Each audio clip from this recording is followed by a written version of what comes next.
Aujourd'hui, on va continuer la série de vidéos sur l'amélioration de la digestion par des habitudes simples et on va parler du vinaigre de cidre. Je vais te partager 4 raisons pour lesquelles tu devras en consommer très régulièrement. Mais attention, comme disait un cher Paracels, tout est poison et rien n'est poison. Ce qui fait le poison, c'est la dose. Ça s'applique dans les sodas, ça s'applique dans l'alcool. Un petit peu de temps en temps, c'est pas trop dangereux, mais tout ce qui est en excès, même les bonnes choses, des fois peuvent s'avérer nocives. Et bien le vinaigre de cidre, trop consommé, je pense qu'il n'est pas bon non plus. Mais on va voir qu'est-ce que ça peut t'apporter dans le cas d'une consommation raisonnable.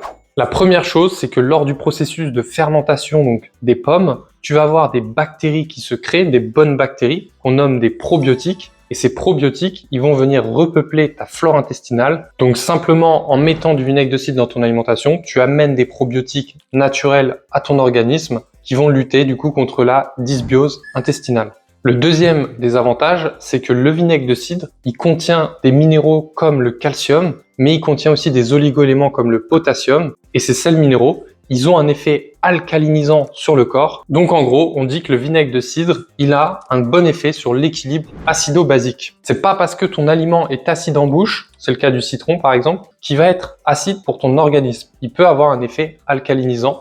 C'est le cas du vinaigre de cidre, puisqu'aujourd'hui, il y a beaucoup de choses comme le soda, l'alcool ou les bonbons, etc. qui acidifient notre organisme, qui n'est pas très bon pour notre santé. Le troisième des avantages, c'est qu'il y a de l'acide acétique qui se crée lors du processus de la fermentation des pommes. Et cet acide acétique, il stimule la production de salive, et on en a déjà un petit peu parlé sur la chaîne. La salive contient des enzymes digestifs, par exemple l'amylase salivaire. Et donc, on va stimuler la production de salive, donc une meilleure digestion. Et on va également stimuler les sucs digestifs de l'estomac. Donc, on va améliorer la digestion de notre plat. Et si on a une meilleure digestion, bien sûr, on a moins de fatigue, moins de ballonnement, toutes ces choses qui nous enquiquinent dans notre quotidien. Donc, très intéressant d'en consommer régulièrement.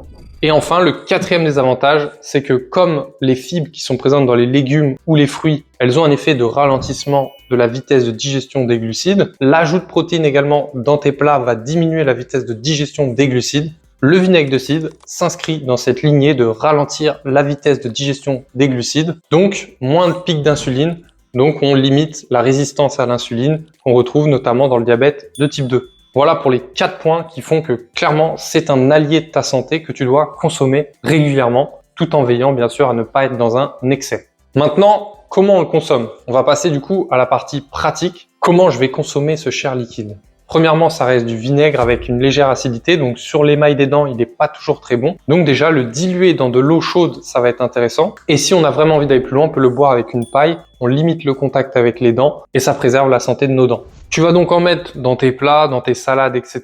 Mais tu vas surtout, 30 minutes avant ton repas, consommer une cuillère à café dans un verre d'eau chaude. Faut pas que ton eau soit bouillante, mais il faut pas qu'elle soit trop tiède non plus. Un juste milieu. Car l'eau chaude va avoir un effet sur nos muqueuses qui est extrêmement intéressant. Sous l'effet du froid, on a tendance à resserrer les choses et sous l'effet du chaud, on a tendance à se dilater. Et avant un repas, on veut justement que ça se dilate. Deuxièmement, avant un repas, on veut stimuler les enzymes de la salive et de l'estomac. Donc, en mettant ce verre de chaude, on va stimuler ces enzymes digestifs et on va bénéficier d'une meilleure digestion et c'est ce qu'on recherche. Donc, une tasse d'eau chaude, une cuillère à café. Tu vas voir que c'est surprenant, c'est plutôt bon, c'est légèrement sucré. Et le fait de le prendre 30 minutes avant le repas, ça envoie un message à notre corps fréquemment qui lui dit « il y a des aliments qui vont arriver, prépare-toi ». Franchement, c'est quelque chose que tu dois faire dès ton réveil. Tu te lèves, tu mets la bouilloire en route et ensuite tu consommes ton verre d'eau chaude puis tu laisses ton organisme se réveiller tranquillement. Le midi, c'est pas toujours évident de le mettre en place, surtout si tu es au travail, au collège, au lycée, etc. Je sais pas où tu es à midi, mais le soir, c'est relativement simple de le mettre en place. Soit tu le mets dans ta salade, mais si tu peux le consommer 30 minutes avant dans un verre d'eau chaude, c'est idéal. Sinon, consomme-le 30 minutes après le repas. Tu vas voir que ça va vraiment venir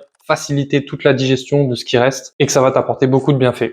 Voilà, donc on s'inscrit bien dans une habitude alimentaire simple, économique. Ça rentre dans les 7 habitudes alimentaires dont on a déjà parlé. Abonne-toi si tu souhaites connaître les prochaines ou connaître les précédentes. Et je te dis à très vite, prends soin de ta santé. Moi, de mon côté, je vais aller me faire une petite baignade dans un champ de vinaigre. Et je te dis à très bientôt. Ciao!